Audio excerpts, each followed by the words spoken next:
الاستقرار الرسميه باسم مؤتمر الاتحاد الدستوري، لماذا هذه اللجنه الاداريه؟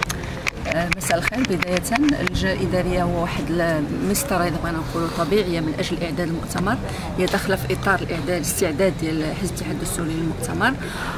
إذا كان لازم نتواصلوا مع باقي الجهات من أجل التشاور، من أجل عرض النقط الجديدة اللي اتخذت واللي طرحت في المكتب السياسي، من أجل التشاور، من أجل أيضا أخذ بعض القرارات، من أجل الاطلاع يعني كل المنضمين والمناضلين ديال الحزب على المستجدات وعلى المؤتمر وعلى ما ننوي القيام به لاحقا ان شاء الله. نعم. ولماذا مدينه القنيطره؟ القنيطره هذه بغينا نعتبروها هذه اول لقاء ديال اللجنه الاداريه كيتعقد خارج المقر المركزي بالدار البيضاء.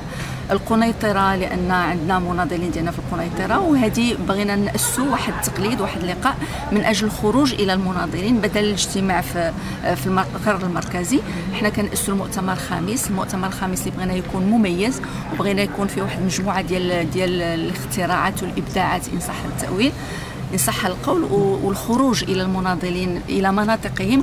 هذا واحد النوع ديال التجديد، نوع ديال رؤية جديدة غيتخذها المؤتمر الحزب مستقبلا من أجل تواصل أكثر فعالية مع المناضلين. يعني اليوم بالقنيطرة، وماشي غير بالنسبة للجنة الإدارية ولكن بالنسبة لجميع اللقاءات، كل اللقاءات حتى المكتب السياسي تداولنا على أساس أنه يكون مرة في الدار البيضاء ومرة في المناطق الأخرى من أجل التقرب أكثر إلى المواطنين وإلى المنضوين إلى حزب الاتحاد الدستوري. أستاذة، باعتبارك أنك كتمثلي العنصر النسوي في حزب الاتحاد الدستوري، واحد تغياب العنصر النسوي في اللجنه الاداريه؟ لا ابدا، العنصر النسوي حاضر واش ما عندكمش يعني مثلا نظام الكوطه في الاتحاد الدستوري؟ لا ابدا، العدد قليل مقارنه مع الرجال. يعني احنا ما عندناش نظام الكوطه لان كنعترفوا ان المراه كافه الحقوق كما للرجل تماما.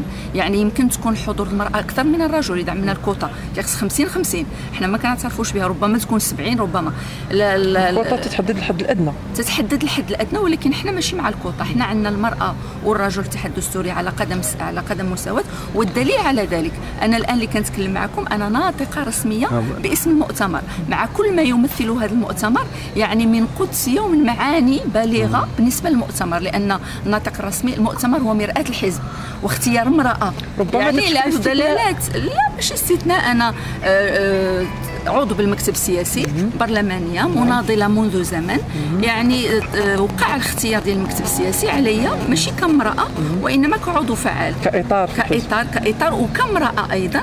خصنا نقولوا هذه هي رساله لمن يهم الامر. الان الدستور يحث على المساواه وعلى المناصفه، يعني ولا وجود لديمقراطيه ولا لحداثه ولا بدون وجود المراه في المشهد السياسي. يعني وجود المراه في المشهد السياسي غير الوجود بحد ذاته هو مهم بالنسبه لاي تنميه. لهذا اختيار الحزب لامرأة حتى تكون ناطقة باسم المؤتمر مع ما يمثله هذا المنصب من أهمية ومن مسؤولية، هذا تعبير للحزب عن مدى احترامه للمرأة وعن مدى موقع المرأة الهام بالحزب. وحنا عندنا مناضلات يعني منذ القدم على رأسهم الأستاذة مكوار، وعندنا مناضلات الآن في البرلمان اللي أبلينا البلاء الحسن، والمرأة يعني على رأس تكون ناطقة رسمية المؤتمر. هذا أبلغ يعني أبلغ رسالة لمن يهم الأمر. ما هي التوصيات اللي بغيتوا تخرجوا منها ولا تخرجوا منها مع اللجنة الإدارية؟ التوصيات اللي غنخرجوا منها كلها كتتعلق بالرؤيه ديالنا، كيفاش بغينا يكون الحزب بالنظر للسياسه الان في البلاد اللي رايجه، اللي حنا كحزب ما مرتاحينش لهذه السياسه كلها. اذا غنتناولوا كل ما كيهمنا انطلاقا من الواقع السياسي المغربي وانطلاقا من الآفاق والآمال التي نعقدها على الحزب وعلى مناضلي الحزب، وترسيخا كل ما يرسخ موقعنا في الساحة السياسية. احنا الان كمعارضه، ولكن نرى وحنا عندنا ايمان واقتناع اننا كمعارضه قدمنا كل ما لدينا واكتسبنا الخبره والتجربه لتاهلنا اننا نكون في الضفه الاخرى. نعم، بغينا اجوبه بعيده على الدبلوماسيه. لا هذه ماشي دبلوماسيه. لا، سي محمد ابيض نعم غيستمر على راس الحزب. اللي يمكن لي نقول لك واش غيستمر ما يستمرش هذا ماشي رايك ولا قرار كنتاخذوا انا، هذا مؤتمر.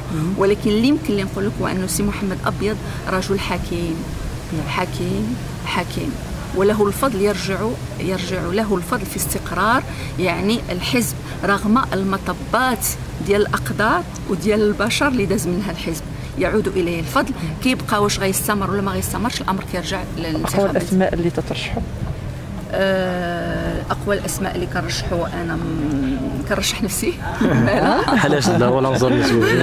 علاش لا واللي بغى يرشح نفسه كيتفضل وكيرشح نفسه، ما عندناش واحد الحجر على اللي بغى يترشح. أستاذة في الخضم يعني حزب الاتحاد الدستوري في البرلمان، البعض كيعتبر أن الاتحاد الدستوري يعني كيقوم بمعارضة محتشمة يعني المتتبعين.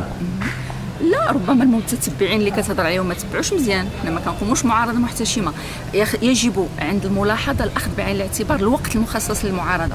يعني حنا عندنا معارضه ولكن ماشي مقيدين بالوقت وبالاسئله، يعني عندنا جوج الاسئله، ولكن مع ذلك كانت عندنا خرجات مهمه للبرلمانيين والبرلمانيات ومشهود بها، وهذه البدايه. لا يمكن الحكم على البرلمان، العمل البرلماني في هذه الاشهر القليله، والان كل واحد مازال معارضه ولا حكومه كيبحثوا على موطئ قدم. اذا كانت الحكومه بنفسها مازال ما وجدتش واحد موطئ قدم، يعني ما يمكنش تكون معارضه قويه اذا ما كانتش حكومه قويه ببرامج واضحه. المعارضه كتعارض شي مسائل اللي ضد المصلحه، ولكن الى حد الان مازال ما كنشوفوش شي برامج واضحه. نحاول معارضه ما نلاحظه رغم قلته. استاذه، كاين واحد السؤال اللي هو وجيه بالنسبه لك باعتبار القياديه في الاتحاد الدستوري. علاش ما كديريش مثلا جولات في عبر انحاء الوطن في العنصر النسوي ديال الاتحاد الدستوري؟ كاين منظمه المراه، عندنا منظمه المراه منظمه نشيطه الان اللي كترأسها الى حدود الان هي الاستاذه خديجه مكوار، وهي قيدومه المناضلات. وحنا الان في منظمه المراه بصدد التهيئ للانتخابات ديال المؤتمر ديال المراه، وفي صدد يعني تهيئ لتغيير هيكله المنظمه. وفي هذا الاطار الى حد الان حنا كنتواصلوا مع الاخوات كلهم كيجيو، ولكن عندنا خطط ماشي عاد نقوموا بها. كنا كنقوموا بجولات عبر الاقاليم لزياره النساء عبر الاقاليم، عندنا منتديات ايضا ديال النساء اللي كنتواصلوا. الغايه من الخروج الى النساء هو التواصل بالنسبه لمنظمه المراه في حدود الان متواجد، ما عندناش مشكل. نعم. استاذه بشرى الرجال، اخر كلمه لزوار موقع حبه بريس. نعم. انا كنهنيكم نتوما بعد اللي نشأتوا هذا الموقع هذا، وكنرحب بكل الزوار، وكنتمنى يعني انا سعيده جدا لان الشباب المغربي وجد واحد فسحه امل، واحد الفسحه اللي من خلالها كيتواصل بعيدا عن المقصات وبعيدا عن الرقابه، وكيمكن له يعني يعبر بحريه والتعبير بحريه بدون قيود، بدون خطوط حمراء واضواء حمراء. هي يعني مساله جميله جدا ومفيده وحيويه. لهذا انا كنتمنى من الزوار انهم يكونوا في قد المستوى ديال المسؤوليه، لان الابحار عبر هذه المواقع هي الان مسؤوليه، كل واحد كيتحمل المسؤوليه ديالو. وكنتمنى انه هذا الابحار يساهم في تهذيب تنشئه وتطوير الوعي لدى التنشئه، والشباب قادر يقوم بشؤونه بنفسه بدون حاجه الى اي وصايه، وهما اللي غيعلمونا حنا ان شاء الله. استاذه بشرى، شكرا لك، واحد سعيد في المؤتمر.